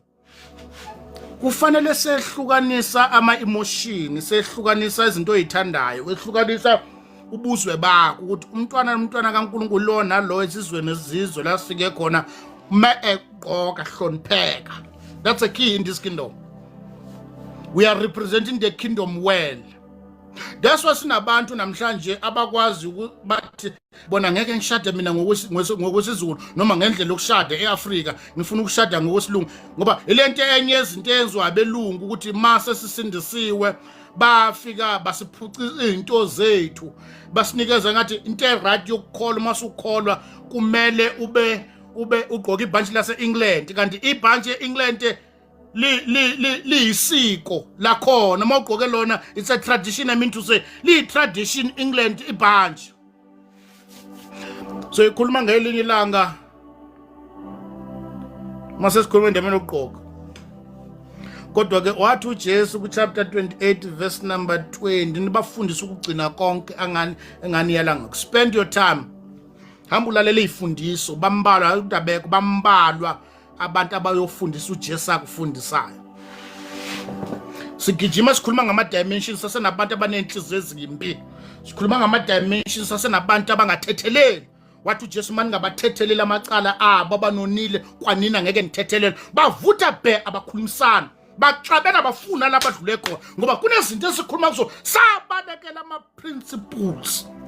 I-foundation yokukholwa ilindele umntwana kaNkulunkulu noma kuzima kangakani kunento oqala ilindelekile ukuthi kumele uxolo kunzima ngiyakwazi. Kunomama abangaxoleki kuze kuba namhlanje kunosisithi lona wangimithisa wangishiya nengane wangishiya nokugula ngeke ngixole. Kunomama unobhuti nosisi abangaye emakhaya abazalwa kuona ngoba bathi abakhulisana basakhula dangase bakhulumisi uyakholwa uyavutha bhe umtshado uyageja umnyango wezulu. In this kingdom kuthiwa kuyaxolwa. Uyazi ukuthi isono uJesu wasi emphasize kakhulu ukundlula umjolo nokulala nemjovo nobufebe nokulala namadoda. Kunesono uJesu wasi chaza kwasicizelela kabuhlungu kabe singachazwa kubantu. Esindlula umjolo nokulala nomjovo nokhipha izisu noma masturbation noma pornography. I-forgiveness. Ngunikeza ithuba namhlanje yombu uyostudisha yabona isono sokungaxoli. Sindlula nokhipha izisu. Isona sodwa isono uJesu wasi emphasize wathi uma ningabaxolela abantu abanonile nana niyikuxolela. Kodwa kunabantu namhlanje abame ngeziso abame ngomjolo abame kodwa banenhliziyo ezimbi abaxoli. Yabona bafethu ngiyakulekelela mina ngiyanizwa ukuthi isono uJesu wasicizelela kabuhlungu kabi eBhayibhelini i-forgiveness. Kodwa kunabantu abangaxola abame ukuthi bayintombi nto. Yabona ukuthi asifundisanga abantu izinto ezonezo. Ivangeli kunamabandla ame ngokuthi bayintombi nto. Banenhliziyo ezimbi abaxoli. Makwaphuma kulelo bandla ngeke bakubingelele kodwa bayintombi nto yinsizwa nsi mina indoda yokuqala ngalala naye unenhliziyo embi echaza lamadoda yokuqala ngalala. Isono uJesu wasicizelele eBhayibhelini athi mani ngakwenzanga lokukhululeka nani ukuxola forgiveness. uJesu uzenze example ngayo uthi kunendoda yayikweleta inkosi imali eningi. Le ndoda yabizwa ukuthi inkosi ifuna imali yayo yahluleka ukuyikhokha. Mahluleka ukuyikhokha kanti kwayona le ndoda yayikweletwa emadlana nje. Ithi iBhayibheli yathi ixolelwe inikezwe ithuba emacaleni ayo amakhulu. Yafika yathola umfowabo ewayeyikweleta imadlana encanyana. Lithi iBhayibheli wamshaya wamlimaza.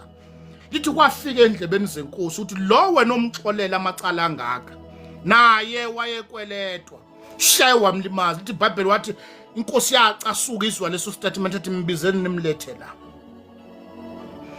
Akekho umuntu kulomhlaba wakhe wakuwona kundlula isono esenziwa wena usenza uNkulunkulu.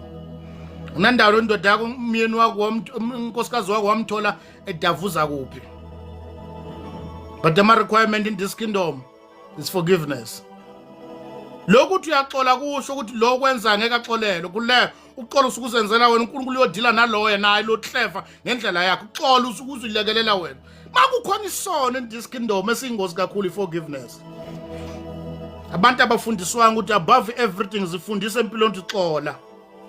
Ngoba woyazi mawungaxolile uJesu uthe kwasho le ndoda uJesu uthe uma singabathethe that's why umthandazo omkhulu bafowethu ngani zakwethu abantu ngani zakwethu umthandazo omkhulu ku chapter 6 incwadi kaMateyu uthi uJesu manithandaza lapha emthandazweni ngicela ukubhanqe lokusho uJesu baba sithethelela izono zethu kodwa endlela ofuna usithethelela ngasithethelele ngale ndlela nathi esibathathelela ngayo abasonile uJesu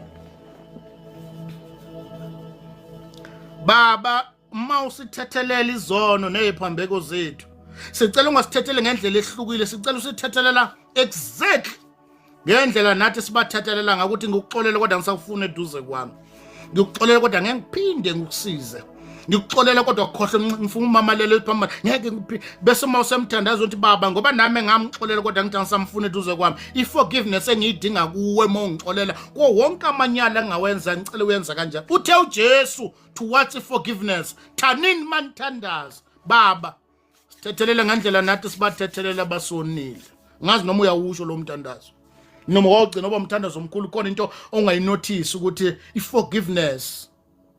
That's why yikho into ebuhlungu njengoxola. Xola uhamba nesilondo ubhibhidla uthi ngilimela. Wesiphatha abantu abaxolelwe bavela bakubona ngathi usithutha mawuxola.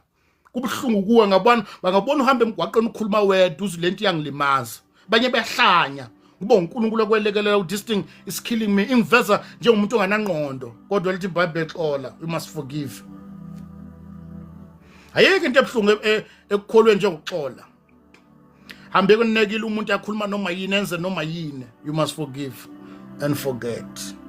Le platform abantwana bakaNkulunkulu abasindisiwe egameni lika Jesu mokhona la ungakholwa sathemba ungene ukuzofunda we are teaching izinto engama basics ngokukholwa simple nganquma enhlizweni yami ukuthi ivangeli ngilishumayela libe lula nengane eSunday school il understand ngoba uJesu wayenza ivangeli be simple so that everyone understand alikho ubucayi ngendlela esichaza ngali simple so that noma ubani alizwe but now ama principle akhona kulombuzo ngaze ukuthi siyabonga kakhulu uNkulunkulu omusa sigcina asikhulumeni kulama 20 minutes osele baba khona aba requesters siyacela ngene kulo 20 minutes osele ke sixoxeni kafishane sidila noMateyu chapter 6 namhlanje kodwa ilona loyo imela phambi kwaJehova silindele izulu.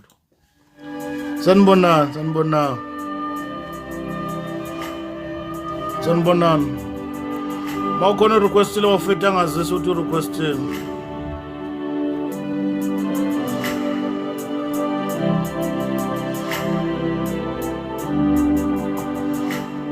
Masibuya siyoqhubeka no chapter 6 no verse 9.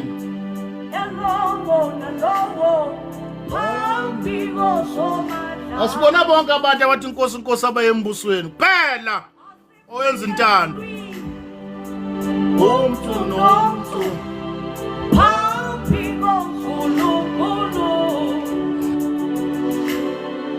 ikhona iningi eyofika phambi sanibonani silindele izulu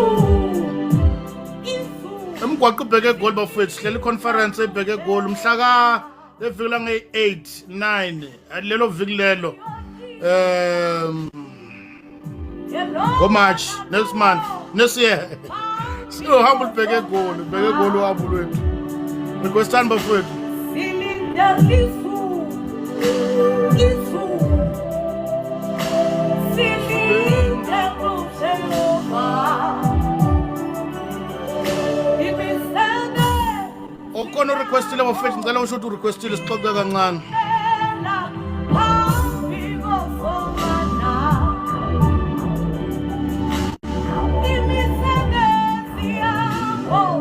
Sorry mholi. Sorry mholi ngonyaka ozayo. Ngonyaka ozayo sibheke egoli bafethu eSowethu. Soba seSowethu bafethu. Simema omama, simema obaba, simema insizwa, simema wonke umuntu. Kuyoba kunenkonzo mhlawumbe ingene ekseni, siphuma emini, insizwa nobaba behlela lapha kuxoxwa. Omama nezintombi kuxoxwa, intambama zibuya ekhaya futhi. Uhambo lonke lwethu libheke egoli bafethu. Khona requestile nibazalwane noma silaleni.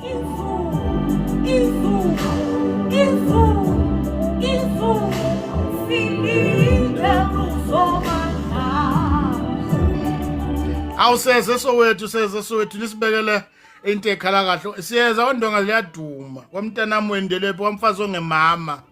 Seze egoli bafethu nisiphathe kahle lapha ekholi.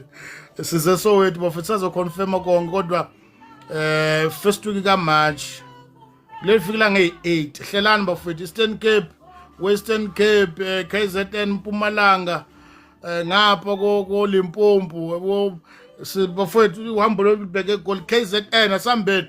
KZN yobe ngihlazileke ngihamba ngedwe KZN bafethu uhambo ubheke egoli. Ngenza ukuthi siyabonga kakhulu. Ngiyabona ukuthi awunako umfundisi obeke ibhodlela. Ngilindele ibhodlela egoli.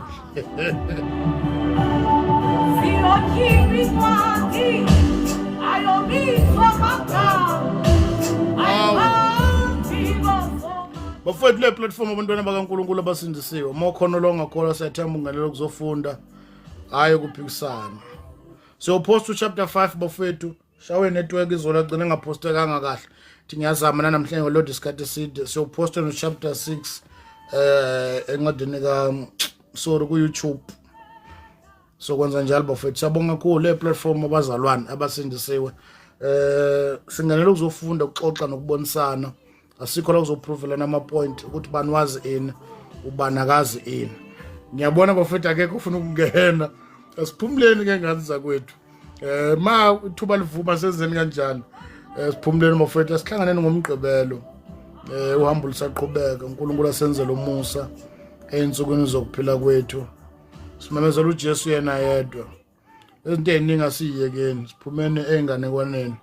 Sisho njalo so poster bafethu sabonga kakhulu kahle. uNkulunkulu umsangcine anilonde bobotho ongcwele senkosi ethu uJesu. Siyakubonga baba sibonga ithuba siboleke lona nokuba khona kule ndawo nali bandla lakho nabantwana bakho. Siyanxusa ke baba ukuthi ukukhuluma kwezwi lakho kungabe yize. Selekelele ensukwini zokuphila kwethu, lekelela ukuhamba kwethu, lekelela ukukhuluma kwethu, vuselela unembeza wethu, umoya ongcwele sikunikeza indawo enhlizweni zethu, hlala busa, controller, ukuhamba nokukhuluma nokuyiphatha nokubuka egameni lika Jesu Kristu inkosi yethu. Father we pray sibheke kuma festive season, we pray ukuthi akukho noyedwa phakathi kwethu oyowela utshwaleni, oyowela idakamisweni, oyobulawa engozi omgwaqo. Sithandazela ukuthi sonke siyongena siphila ku 2026 laba abanemaphupha yophumelela. Siyathandaza ngongcwele ukuthi wena uba uNkulunkulu nababhalayo siyabakhulekela babotho ongcwele ukuthi ba uNkulunkulu ezikolweni endaweni ezahlukahlukene. Simelana nemimoya eyoqhamuka namapeni eyobakhona kuma exercise eyoqhamuka ezigujana eyoqhamuka nezintambo babotho ongcwele kubafundi bayilanda endaweni ezahlukahlukene, umoya wekhanda izipoliyane ezovuka kubhalwe ezikolweni baba siyamelana nakho ngegama elika Jesu Kristu waseNazaretha. Simemezela ababotho ongcwele ukuthi laba abakholwa igama la kulezo izikolo ngabo igama la kuliyodunyiswa, ngabo kuyovela amandla akho wavusa ngawo Jesu kwabafileyo. Siyathandaza umoya ongcwele ukuthi uba uNkulunkulu kubo bonke nabafundile uyabakhumbuza abakufundileyo egameni lika Jesu Kristu inkosi yethu manje kube phakade. Amen.